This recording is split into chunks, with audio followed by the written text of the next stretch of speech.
wadaag si gaar ah ayaan like ugu saari doonaa. Inta walaalayaal markaan ka nimaadno waxaan aad iyo aad u jeclaan lahaa in la bilaabo oo la warshadeeyo dalageenna cuntooyinka dabiiciga ah. Waxaan hadda arkayay on aad ugu farxay iyada oo baar dheere ama gobolada koonfurta lagu beeray bariis wadani ah, bariis Soomaaliyeed oo dad beeraley Soomaaliyeed ay bariiskii beereen oo ay soo saareen oo hadda saad halkan ka aragtaan oo kale mashiinkan bariiskii iyo qaybtii qashinka lagu kala saarayo oo bariis dabiici ah wadanka gudihiisa laga soo saaray. Waxaan saa u baraarujinayaa in aan la soo baxno bariiskii intaan beeranno, digirtii aan beeranno, galeydii iyo soortii aan beeranno,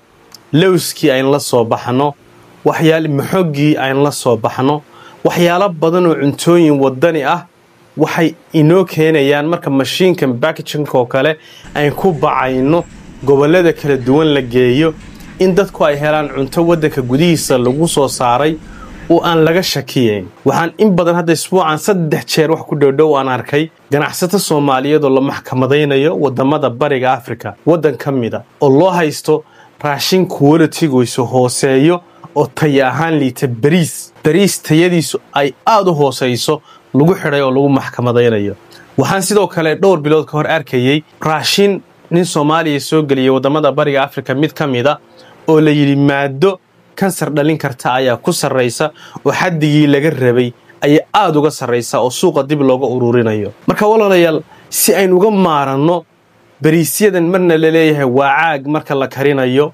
marna la leeyahay waa dabiici maaha, way dhacsan yihiin sidana yihiin oo dadkeenii ay la daala dhacayaan in badan xanuuno caloosha gudaheeda oo kansar leh, uur ku jir leh, dhiikar leh, macaan leh, waxyaalo badan ay la daala dhacayaan in ay warshado yaryar ay sameeyno oo sida warshadan oo kale makiinada hadda waxaan soo iibsan karnaa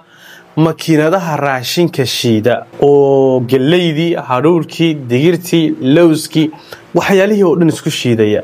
Makiinadan hadda aad aragtaan wadanka Turkiga taala raashinka ayaa lagu shiidaa, xawaashida ayaa lagu shiidaa, waxyaalo badan ayaa lagu shiidaa. waxay saacadii ku shiidi kartaa 50 gram ilaa 2000 oo kiilo iyadoo hadba waxay markaa shiidayso adeegiisa iyo jileeciisa ay ku xidhan tahay wax soo saarkeeda. Waa makiinada sidan u weyn hadda waa bariiskii ayaa lagu shiidayaa saad aragtaan. Bariiskaas marka lagu shubo waxay wax yar ka bacdi ka dhigaysaa daqiiq bariis buda ah. Marka waxaad ku shiidi kartaa galeydii, haruurkii, cuntooyin badan oo kala duwan ayaa lagu soo saari karaa. Marka walaalayaal waxaan sameyn karnaa makiinadan packaging oo kale intaan u soo gadanno wadamada wada ogtihiin Yurub, Carabaha, Afrika, meelo badan oo kamida raashinkii waxaad helaysaa bariiskii oo kiilo ah, daqiiqdii ama burkii oo kiilo ah, sonkortii oo kiilo ah, waxyaalahaas oo dhan oo package garaysan, cuntooyinkii wadaniga ahaa, haruurkii, maxay ahayd digirtii, galeydii, soortii, waxyaalaha sida joogtada xaafadaha looga isticmaalo oo wada galey ah oo package garaysan ay adduunka ka iibsan kartaa. Innaga marka waxaa dhacda in iyagoo jawaana ku jiro oo dalka dibadiisa laga keenay inta la miiso bac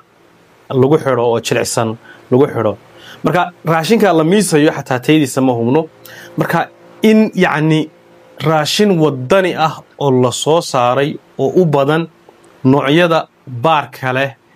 ee galeyda iyo haruurka iyo caloosha u wanaagsan dheefshiidka, bariiska wadaniga ah oo kale oo hadda aad loo soo saaro, kasaafa baasha loo yaqaan maxoog oo kale in cuntooyinkaas inta la budeeyo oo la dhiiri galiyo oo la shiido packaging-kan loogu talagalay in cuntooyinka lagu package gareeyo marka lagu baceeyo. Marka walaalayaal waxaan sameyn karnaa in warshadaasi ay soo saarto maalintii 200,000 oo package garaysan oo cuntooyin ah oo isla markaana loo kala diri karo gobolada, magaalooyinka, tuulooyinka, dadkuna ay gadan karaan cunto marka ay hubaan tayadeeda oo wadani ah. saas waxay yareyn doontaa walaalayaal in badan inaan ka maaranno cuntooyinka dalka dibadiisa laga soo dhoofinayo oo ayna tayadeeda ayna hubin. Marka makiinadan packaging-ka ah noocyo badan bay leeyihiin. Waxay leeyihiin nooc iyagoo yaryar waxa ugu yaree 5 gram ah package gareynaya ilaa 2 kiilo bar package gareynaya biro kala duwan ay leeyihiin oo cabir kasta si gaara u jaraya sidoo kale waxaa jira kuwo iyadana isla Turkiga aan ka hayno oo sonkortii milixdii waxyaalihii yaryaraa maxay ahayday lagu package gareyn karo oo tusaale ahaan hadda Ethiopia inoo dhow waxa laga helaa kafayga waxaan arkay dhawaan xataa gobolka Sanaag iyada oo bun iyo kafee badan laga beeray oo laga soo saaray marka kafeegaas oo kale ayaa xataa lagu package gareyn karaa makiinadahaasi waxay naga caawinayaan warshado yaryar weeye dabka xaafadaha kale isticmaalaan in ay inaga caawiyaan in inagu cuntadeena la soo baxno wad ogtihiin dadkeeni waxay ka buuxaan Hindiya Masar waxay ka buuxaan Ethiopia dhakhtar bisa wareegayaan waxa soo dhanna waa cuntada quality-geeda ama tayadeedu hooseyso oo dalka dibadiisa ka imaanaya marka walaalayaal waxaan dadkeena ku dhiirigelin lahaa in loo jeesto wax soo saarka cuntada wadanka gudihiisa saliidda waxa kamid ah saliidda number 1 ay soo dhoofsano waa palm oil waa saliid cadayda noocyada ma aragtay geedkan aad aragtaan laga sameeyay oo gubniin badan u baahan si saliidda looga miiro oo side effect-geeda hadda Google palm oil side effect ku qortin waxyeelo badan organada jirka u geysto saliid cadaydaas marka maxay nooga baarmi karnaa saliiddeena sinsinta ah oo hadda makiinadahan ay soo bandhigno oo kale Turkiga laga keensado oo dad dhalinyaro ay ku shaqaystaan ay soo saaraan laakiin in gobolada dhan la gaarsiiyo oo saliidii wadaniga ahayd ee dabiiciga ahayd ee macasarada ahayd la soo baxo